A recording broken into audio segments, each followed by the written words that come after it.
I'm Kelly Harrell, author, modern animist, and creator of the Weekly Rune. Soul Intent Arts is my soul-tending practice, and you're listening to What in the Weird, my podcast in which I talk about runes, animism, soul-tending, and how each of those intersects through sacred activism on my path. The Weekly Rune is out, and if you're not sure what it is, it's a runecast that I've done for years focused on the runic calendar and the current half-month rune. You can find the archive of all of the runecasts on my site, soulintentarts.com, and if you're not sure what a half-month is, listen to the early episodes of What in the Weird, or just go read the Weekly Rune at Soul Intent Arts. It's explained at the beginning of every runecast. I want to thank all of my Patreon supporters who make the sharing of my rune work through the runecast and this podcast possible with their financial support. If you'd like to support the Weekly Rune, you get access to the full runecast, no ads, more details on the runecast, weekly prompts for engaging the half-month rune in your personal work, and a Galder recording for how to work with the Weekly Runecast through chanting. You can contribute as little or as much as you'd like, and the rewards scale according to what you'd like to receive. And if you don't want any rewards, you just want to show your support, you're welcome to do that. Go to patreon.com and search for the Weekly Rune. You can also subscribe to the free version of the Weekly Rune by going to soulintentarts.com. And thank you so much for doing that. And y'all, I can't believe this is the 50th episode of What in the Weird. I'm still amazed by how well it's done and how fun it is and how many listeners I've gotten to meet because of it. So many people who are interested in the runes and how they remain relevant to our spiritual growth and paths now. Given that I had zero plans for where it would go, it was just something that I wanted to do and felt like I needed to do because I can't write at the level and irregularity that I used to.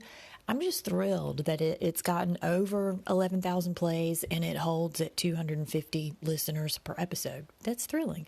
So thanks for your support and for all the kind of things that you've said about the podcast. We're still holding with Perthro as the half-month rune. Though the way the runecast worked out this week, I want to talk more about the framing runes than about Perthro.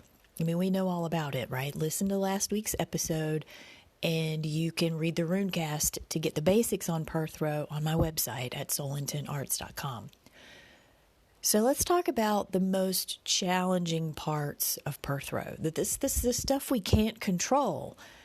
And well, that's it, right? I mean, that is the whole challenge of Perthro, the whole insecurity of this rune when it comes up in a cast or as it comes up seasonally are the aspects of life that we just can't control. And it just happens that the framing runes for the cast this week exalt the big two things that we can't control. The first one is the past, that's Othala, and the second one is forces of nature, and that's Thurisaz. Am I right? I mean, those are the big two for anybody, for any point in your life. So the fact that they both came up this week in an intuitive cast, meaning, the half-month rune is set, but the two that come up around it are chosen under their particular thematic allocations. The fact that those are the two that came up randomly is pretty huge. Othala tells us we need to look at our ancestors for insight about whatever is at hand. I love an opportunity to talk about ancestral implications of weird. Anytime, get me started. Othala is often interpreted as inheritance, and people start talking about things like estates and wills, which is completely on point. The discussion of death with Othala is even on point. It's just not all of the point. And with this rune, we also need to talk about our ancestors, the people who came before us, We also need to look a little bit toward the people who come after us, our descendants.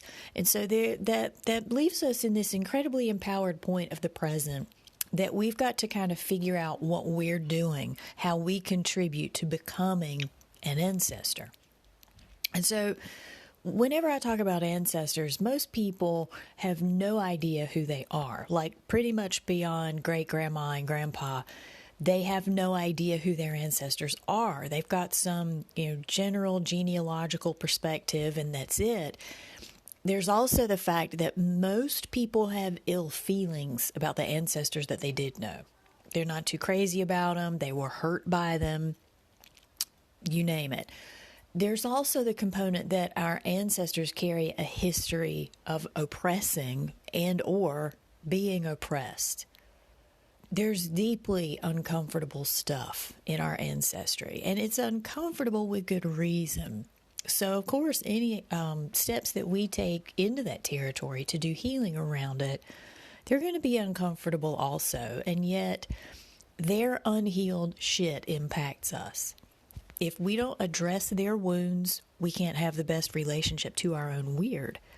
I mean, this is the kind of work that I do in my soul tending practice to align folks with their ancestors and to do what healing can be done there.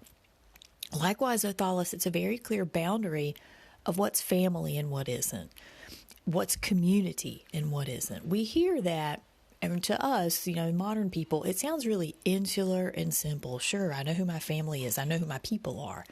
But in ancient times, that kind of information kept you alive. It told you how far out you could wander into the woods and remain safe from other clans or remain safe from wilderness creatures.